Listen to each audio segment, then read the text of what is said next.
welcome to A Web of Stories. My name is Melinda, and because it's Tuesday, I'm here with a tag for Tag Tuesday. Today I am doing the Curiously Curated tag. This tag was created by Flo at the Grape Jelly Library, and I was tagged by Randy at the Literate Texan. Randy actually tagged me a couple weeks ago, and I had to think about some of these questions, so it took me a little while to get to this one, but I think we're ready now. We'll see. There are 9 questions. The 9th question is also going to serve as who I'm tagging for, and it will make sense when I get there, so hold your horses. Question number 1, what's in a name? If a book were to be written about your life, what would the title be? This was one of the questions that really stumped me until this morning when it just came into my mind. And I think I'm going to call it the rom-com graduate, and I'll tell you why. I met my husband a month after I turned 33, and I married him a week before I turned 34. So I had all of my 20s and the first couple years of my 30s to be the single girl. And I did all the stupid, what was I thinking things during those times. And friends would always comment things like, it was like I was living a rom-com. I had one person tell me, this is going to date me. Sorry. And if you don't know this reference, I'm sorry, because this is a great reference. But I had one person tell me that I was the real life Ally McBeal. Like, that's where it was. But the moment, the mortifying, painful moment that sticks in my mind on this one was my mother and I went to the movies. Now, my mother was a sort of person who felt when she had an opinion, she had to express it. She was also the sort of person who didn't understand that when you're in a movie theater, you had to whisper, because she would just talk like this. There's a whole theater full of people who have not forgiven her because on opening day of The Sixth Sense, she went and then she expressed her opinion or her prediction about halfway through. They haven't forgiven her yet. Anyway, we went to see the movie Bridget Jones's Diary. If you have seen the movie, you know what scene I'm talking about. If you've not, let me describe it to you. It's at the beginning of the movie. I believe it is New Year's Eve, and Bridget Jones, for some reason, played by Renee Zellweger.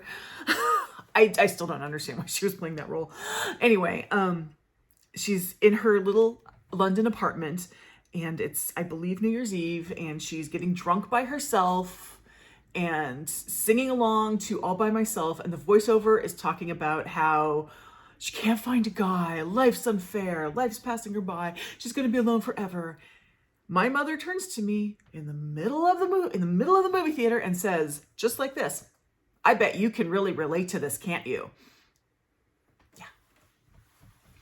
Yeah.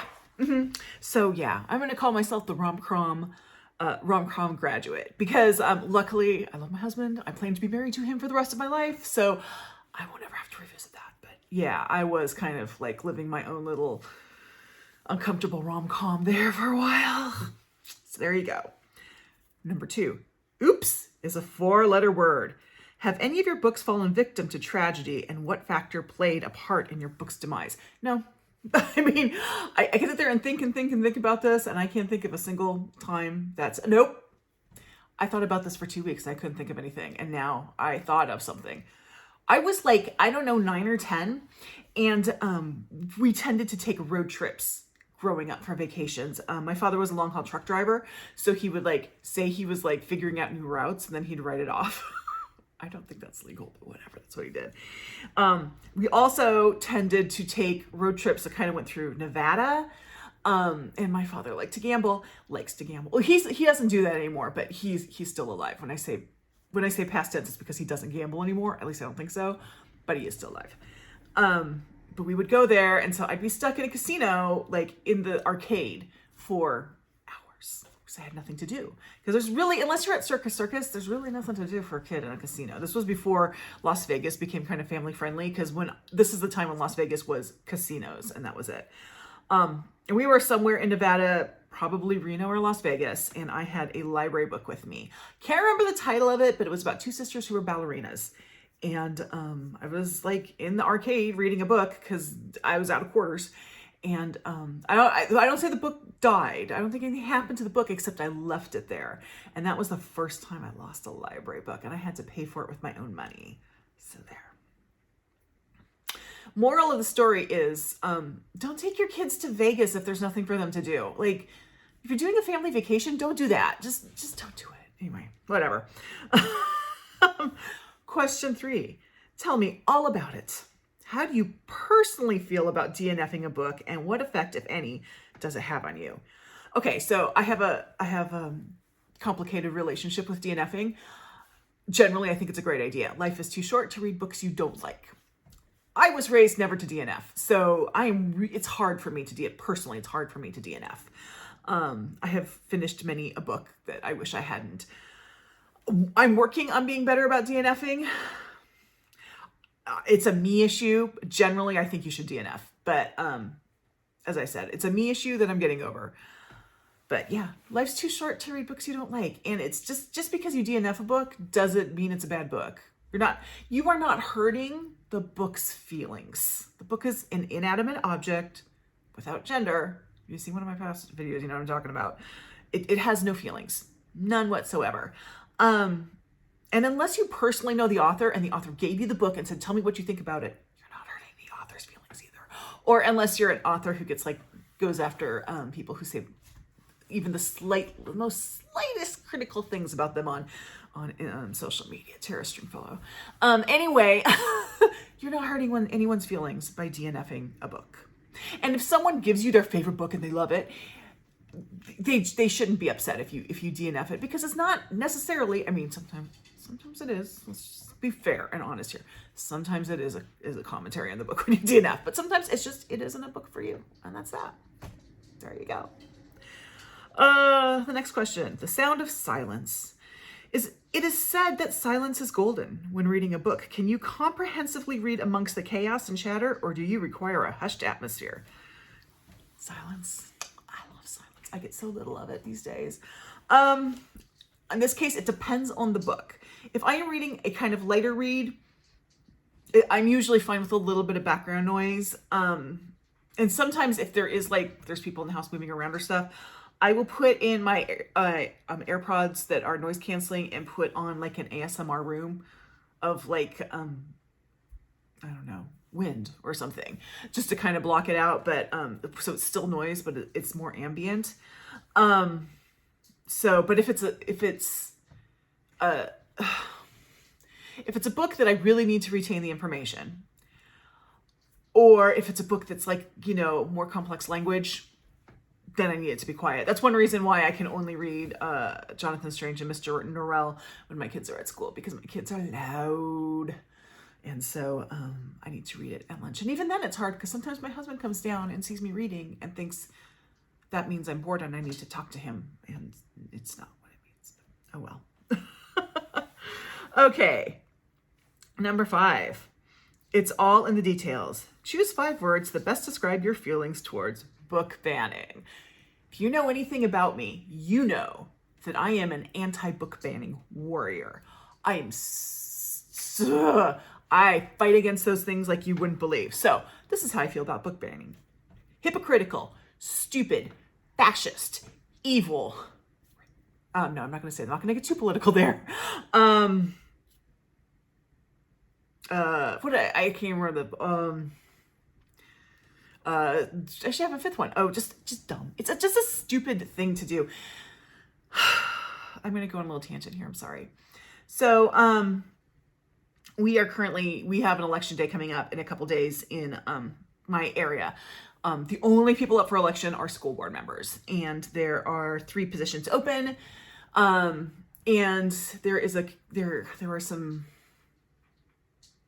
very conservative, they're very open about it. They will say very conservative, I would say very regressive candidates running for each of those. And they either are really, really bad about answering the question about book banning, or they'll come out and say they believe in book banning. They are kind of backed by this weird PAC that, I don't think it's a PAC because it's mostly funded by one of the candidates, and I don't think a candidate can participate with it. But if it is a PAC and anyone's watching it, if you're official, you should look into that. Anyway, this this pack, I go onto their Facebook page to see what they're saying. And someone asked them flat out, what do you feel about book banning? And they basically said, well, we don't believe in banning books at public libraries or Amazon, and I'm like, so you do believe about banning them in schools, right? So, and then they go, well, we just don't want sexually explicit material. First of all, there is no sexually explicit material in schools. This is like the first big lie with the whole book banning thing. There is no sexually explicit materials in schools. Let me tell you about this. There's a couple things going on here. First of all, school libraries are actually fairly small. Every book there is there for a reason. It usually has to do with it has to do somehow with the curriculum, something that someone might need for research, or something for career prep. It's just the way it is. They are not big. I mean, go into any school library, high school's usually whatever. They're not big. It's just not a big room. So they don't have large collections. And the books there are tailored for the kids who are in the school to give them the information that they need in that school. There is no sexually explicit material in it. So when you get down to it, what do these people mean by sexually explicit? They mean anything that's even bordering on LGBTQ. That's what they mean by sexually explicit. Now that could be anything from genderqueer to a book where there is like a gay uncle, like who's in one scene. Like it could be any of that. It could also be like, making white people feel bad. So when they say, well, we have to keep sexually explicit material out of what they're saying is there's no sexually explicit material in schools. There just isn't. No school librarian wants to deal with parents if there actually was something sexually explicit in there. It just isn't there. Okay. They don't have, so that's a big, huge lie. Yeah. So I don't believe in book banning at all. I just don't. I don't believe in book banning. I mean, I have not ever heard of a time where the situation calls where I would support the book banning. By the way, libraries choosing not to have books is not book banning. Anyway, very much, I'm like, hate book banning. As you know, if you watch this channel, you know that, I hate book banning. Okay. Number 6, it's never too late. Name a book with a villain turned good guy. And this is the one I have been racking my brain about, and I can't think of anything that I have read. The closest thing I can think of, actually, this is not really quite right. I mean, this is a really kind of stretching, but it would be Hench by, I'm gonna go get the book. Hold on a sec. I'm back. The book is Hench by Natalie Zena Walshotz. And this isn't exactly hero turns villain. This is hero turns villain. It's not villain turns hero. So the premise of this book is there's this sort of like, she tends to work as a temp and like doing data entry and that sort of stuff. She lives in a world where there are like superheroes and supervillains. And she suffers an injury because she's kind of collateral damage in something that a superhero does, and she has trouble getting a job. She ends up going to work for supervillains.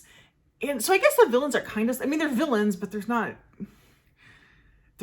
I don't know. They're not really, they're less villainous than the heroes. Let's put it that way. So this is a really good book. I recommend it. I think this was a 5-star or maybe 4.5-star read for me. But if you're looking for something fun, I would recommend Hinch. Okay. I didn't think I'd pull a book out for this one. Okay. Number 7. It's a matter of preference. Throughout your reading journey, what one specific do you enjoy tirelessly having to... Okay, I understand. I had to read this question a couple times. Throughout your reading journey, what one specific do you enjoy tirelessly having described to you, i.e. hands, food, or clothing? If you can describe food to me, no matter what the food is, I will be hungry. Even if it's food that I will not eat. I recently read You Made a Fool of Death with Your Beauty by Kweke Emezi, and that has like some amazing descriptions of food. My mouth was watering, even though when I stepped back and thought, okay, what is the food that they're describing? It's not stuff I would ever eat. So, food. There's really an art to food writing and food description. So, I'm gonna say that. Okay. That's a wrap. I'm making sure I didn't miss anything. Okay. Question 8. That's a wrap. Name the one book that you feel completes your physical, audible, electronic, or mental library. It is the book that Louise Penny is currently reading and has not yet published. Currently writing, excuse me. It's the book that Louise Penny is currently writing and has not yet published.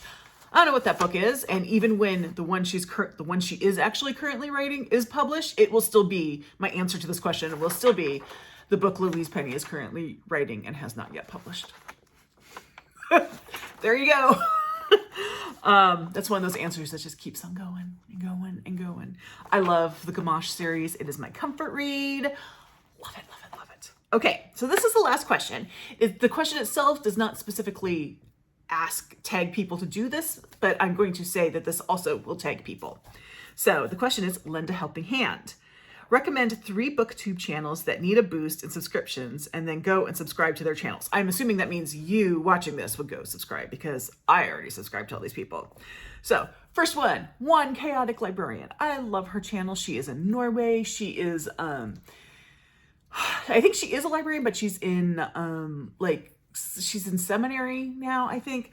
So, you know, a lot of it, her posting, you know, is a little bit lighter when her school load is heavier, but that's fine. Love her channel. She's so sweet. Stevie Reads. Go read Stevie. Stevie Reads is fun. She's got a great personality. She's just fun to watch. She works in STEM. It's just a great channel. I have a great time watching her videos. And she's great at participating with you. You comment, she comments, you can have really good discussions with her. And finally, Marcella at Marcella and Her Books. I have gotten some good, some recommendations from Marcella on books that I have not seen anywhere else. So she's a great option for finding those books that you aren't seeing everywhere. So all of these questions and those booktubers are going to be in the description box below. Please go visit them if you are not them. If you are not them, please go visit them and subscribe. And if you are them, or if you are just taken away by the wonderful tag that this is, go ahead and do it. Just tag me so that I will be sure to see your answers. And that is it for this Tuesday. So I will leave you, and I will see you in the next video. Bye.